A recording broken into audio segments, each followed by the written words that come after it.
Yeah. Halitosis, also known as bad breath. What's going on, Secoya Nation? Dr. Schilling bringing you today's wellness wisdom as we hear Curtis count the coins.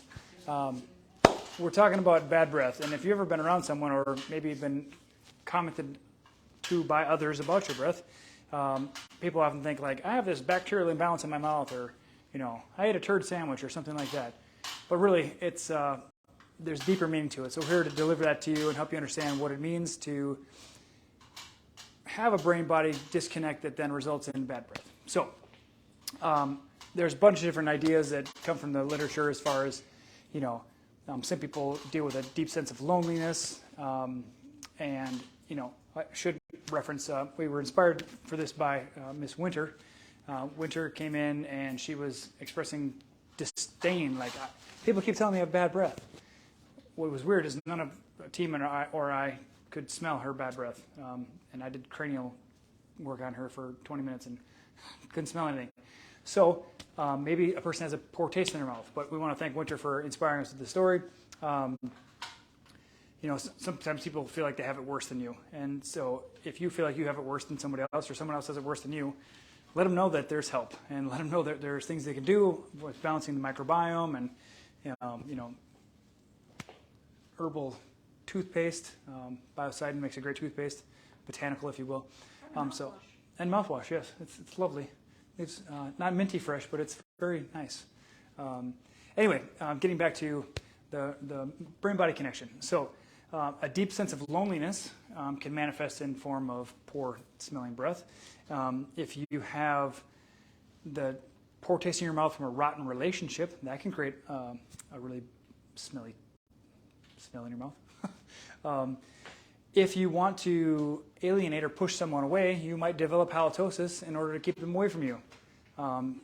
So that could be a very reasonable thought. Like, I want that person to stay away from me, so my mouth is going to express a nasty odor, an odoriferous. But if you think about situations or feelings that you can't digest from that relationship or from a situation in your life, that can result in a poor taste or poor smell in your mouth, because those emotions are like negativity and resentment and hatred and things like that. These all get trapped in your body because if you don't say something about how you're feeling or let it out somewhere else, it's going to come out your breath, according to the halitosis theme here. There can be some things related to alcoholism in the family. I'm not sure the connection there, but I suppose it's something related to one of those tainted relationships where you're having trouble digesting the situation related to that person's alcoholism, and then those feelings kind of rot inside you, and because you don't say anything because you're codependent with the person, then it ultimately results in your halitosis, or someone you love, someone you know. So that's kind of how we look at the disconnect between the brain and the body. If you or someone you know is dealing with halitosis, there is not just a mouthwash to fix that. Mouthwashes tend to just cover things up. It's kind of like deodorant. If you got a bunch of stinky stuff coming out your pores, which is really not the pores, it's just sweat and the urea and same thing that's in your urine if you don't know that, but mixes the bacteria in your armpits and in your other areas that are sweaty, and then they have a chemical reaction, and then depending on what your bacterial balance is, it can create a less than pleasant smell. But whether it's mouthwash or deodorant, whatever you're using, if it's covering it up, it's not fixing it. Just like I'm having a surgery on something that was a problem, it's not going to fix anything. So that's a public service announcement for you to get to the root cause of things. And so whether you work with Secoya or somebody else like us, get to the root cause, figure out what is going on in your life that you can then change, transform, make a new meaning out of, and then create a new life for yourself. Okay? So appreciate you, opportunity to serve you and bring you this information. Let us know what you'd like to learn about. Comment below, share with your friends. Curtis says everybody's got a crunchy cousin.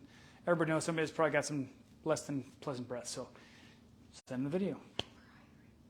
Oh, and I've been informed to, or I requested or mentioned to you that we're hiring. Can't be a participant though. If you're already a participant, that goes against our policy.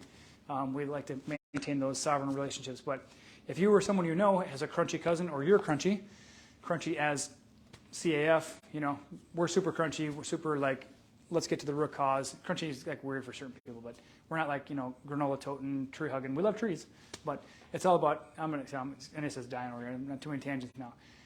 just to let you know, we're hiring and we're excited about bringing a team member on. So send in a resume and cover letter. We will then request some other things from you, but if it doesn't have a cover letter, it won't get a chance. So if you're interested, go to our website, learn about our organization, learn about our team, make sure we align with your values, and we'll make sure you align with ours. And then send us a cover letter and a resume, and we'll be excited to learn more about you. All right? So have a good night. We'll see you tomorrow. Bye-bye.